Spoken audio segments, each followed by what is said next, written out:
Hello, and welcome to another Pain School presentation. The following presentation explores the link between depression and pain in one treatment option, which is available for people for treating chronic pain and depression called ACT. So we'll start by talking about what depression is. Depression or major depressive disorder is a mental illness that interferes with your daily life. It interferes with your routine, reduces your quality of life. About 6.7 U.S. adults have depression. Signs and symptoms of depression include emotional, mental, behavioral, and physical symptoms.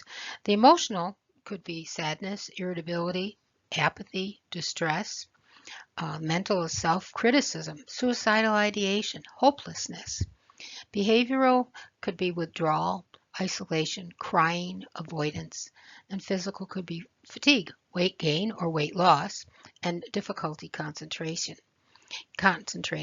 One of the hallmarks of depressive illness is something called anhedonia. Anhedonia. This there's two kinds of anhedonia, and there's social, where a person doesn't want to be around other people, and there's physical. And the physical anhedonia occurs when things like touch, smells, or sounds don't bring joy. This could include not liking listening to music, eating food that no longer tastes good, or it could be not enjoying having sex. Um, one of the What does it feel like? It feels like a kind of a numbness, a boredom, a negativity, and sometimes apathy. But anhedonia and apathy are not the same things. With anhedonia, you may experience the lack of enjoyment of pleasure, but with apathy, there's a lack of energy or motivation to do things. How are depression and chronic pain linked? It, if we can see on this little diagram here, the two circles intersect. Not everybody with chronic pain has depression, and not everybody with depression has chronic pain. But if you dissect the two, the intersection of the two, about 50 to 60, maybe even 70, maybe even higher, of the people who have one of these conditions may have the other. Chronic pain, uh, dealing with chronic pain is life-changing. So, and when we have life-changing events, very often we um, will suffer from depressive disorders.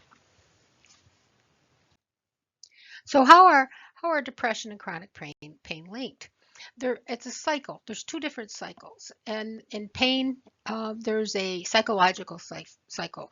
Person could be angry, anxious, fear. They're in distress because of their pain, and because of that, their mood goes downhill. They have impoverished mood, and it could develop into depression. With with depression, there's an increased perception of pain. Things hurt more when we're depressed, and we're depressed more when we're in pain. The other cycle that occurs is a physical cycle. When we're in pain, we avoid activities that we feel are either going to injure us further, whether they do or not, or things that cause more pain. So there's the activity avoidance. And if we avoid activity, we progressively lose muscle strength and we get deconditioning. And as we have deconditioning, pain decreases, pain with decreasing activity. So if the less we do, the more we hurt. Physical therapists will tell you that motion is lotion. You have to sometimes, depending on what's causing the pain, you have to continue to move, or things are going to hurt more. So with that decreasing activity, we further avoid activity because activity hurts, and so we have further deconditioning. And when we have further deconditioning, we have pain. If we look at the places along both of these cycles, both of these cycles, both of these circles, we can find different ways of treating pain by increasing activity. We can do interventions that will increase mood. We can decrease anger, decrease anxiety. So we can find ways to treat pain all over these circles, everywhere. And the more modalities you use to try to affect the pain, try to break these circles, the more success you're going to have. So the therapy we're going to talk about, it's just an introduction to ACT, which is Acceptance and Commitment Therapy. It's an evidence-based cognitive behavioral therapy, which means evidence-based. What does that mean? That means that they've used this therapy, they've seen positive outcomes, and it's statistically significant improvement in the people that go through these therapy sessions. You can treat a broad range of difficulties with ACT, but chronic pain and associated depression is just one of the things that can be treated with this. We're going to talk about some myths. There's some myths about depression and some myths about happiness. Okay, if this was a live class, I would say who's happy, who's not happy. We can be happy and not happy at the same time about different things, right? So 4 myths about happiness. Happiness is a natural state for all human beings. Is it natural to be happy? Well, happy is a nice way to be, but it's not natural. It's not a natural state. Myth 2, if you're not happy, there's something wrong with you? No, there's a lot of reasons to not be happy on any given day. You might be happy part of the day and unhappy another part of the day. We're not happy, when we're grieving losses. And is that defective? No, it's perfectly normal. Myth 3, to create a better life, we must get rid of negative feelings. That's not true. We'll talk a little bit more about negative feelings in the next couple of slides. And number 4, you should be able to control what you think and feel. Those are myths about happiness. So we're going to talk about ACT. ACT stands for accept, choose, and take action. So we want to accept what we can't control. We have to be realistic. I mean, if you have a physical disability that is causing you pain, and that physical disability or whatever the injury is or whatever's going on, whatever's causing that pain, you have to accept that perhaps it can't be changed or fixed or cured completely. So accepting what's going on with your health, and then choosing how you want to live. So how are you going to live with whatever's going on with your body? And the third one is taking action. Are you going to take actions to improve your movement, improve your pain? So we take action to move in a direction that allows you to live a richer and more meaningful life, a more fulfilling life, a more functioning life. So there's 6 core principles of ACT, and we're going to go over them briefly. We're going to go over them pretty quickly. Diffusion, acceptance, connection, the observing self, values, and committed action. And each one. Diffusion is I think it's one of the best ones. Diffusion is about relating to your thoughts in a different way. In ACT, we try to change or restructure our thoughts. And you got to remember, a thought is just a thought. A thought is not a fact. It could be a fact, but it's not always a fact. Thoughts are kind of like the meta universe. It's like you go on like Facebook. You can't believe everything you read on Facebook.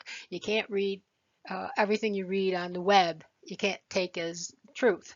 There's a lot of thoughts out there and a whole lot of misinformation. So our thoughts could be misinformation, but it's misinformation that we're conjuring up. So we have to remember, all our thoughts are not facts. And in ACT, we don't try to change or restructure our thoughts. We try to encourage people and to learn how to not get hooked on your thoughts. And so we're not trying to get rid of these thoughts. We just don't want to get hooked on negative thoughts or not necessarily negative thoughts, on untrue thoughts. So I'm going to quote the Russian philosopher slash novelist Dostoevsky here. He said, what he said it in Russian, I'm not going to say it in Russian. He said, sometimes a man is intensely, even passionately attached to suffering. And I've seen this in healthcare when somebody refers to their illness or their disease as my disease or my sickness. You're owning it. No, it is a disease or an injury. It's not theirs. It's not yours. It is just there. So that's one way of looking at that. We don't want to embrace our illness as something that belongs to us. Okay. So that's diffusion, cognitive diffusion. Okay, this is another way of looking at cognitive diffusion. Our thoughts are like passengers on a bus. Some give us helpful advice, some are not so helpful. They're just all there. So we have a whole bunch of interesting individuals on this bus. So, and you can also think of it of like the angel sitting on your shoulder. One is the angel and the other one's the devil. You know, they both have a take on things, but either of their takes might not be correct, but they're thoughts. So just because they're on that bus or just because they're sitting on your shoulders doesn't mean we have to listen to them and follow their directions. We can acknowledge them and say, yeah, that's what you said, but I'm not doing that. I'm not going there. So that's one way of looking at cognitive diffusion. The next thing is acceptance. Um, Acceptance includes a willingness to understand. You notice the temptation to drive away unsettling or unpleasant thoughts or sensations or emotions. And acceptance, we're willingly allowing them to be there because those are our thoughts. They're just there. They're thoughts, they're emotions, they're feelings. They're there. We don't have to totally embrace them. As Dostoevsky said, we don't have to passionately become so involved with like an unpleasant thought or an unpleasant thought that it drives the train, that drives our all of our actions. So that's willing. You have to willingly accept that those thoughts are there. So what is acceptance? Acceptance allows us to have an understanding of how things really are. It allows us to look at life to be proactive instead of reactive.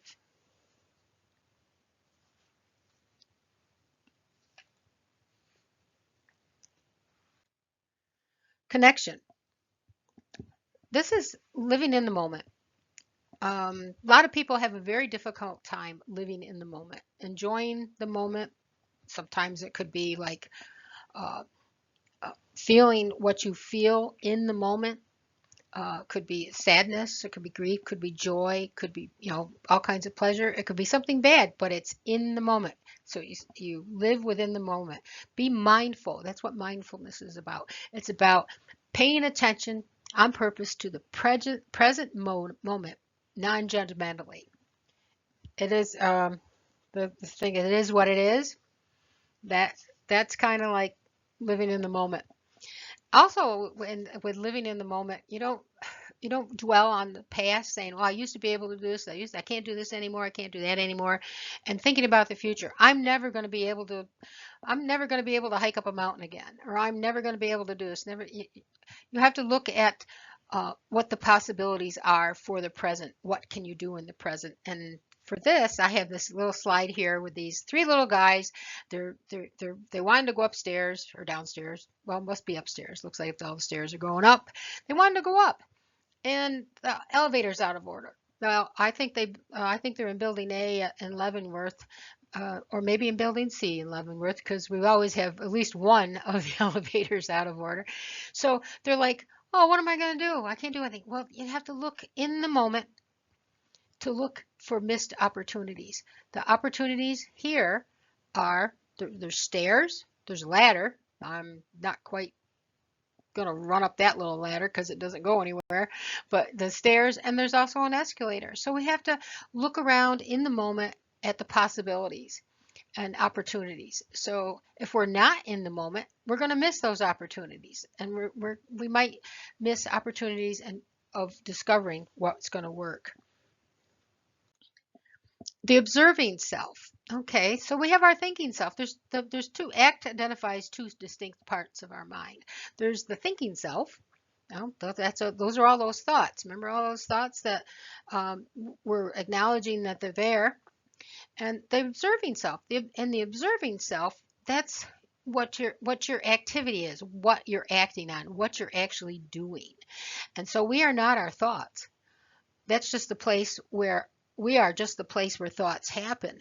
What we are, we're the observing self. We're what we're doing. We're that self. Okay, so one of the last things is values. Now, values are important because ACT has us each look at our individual values.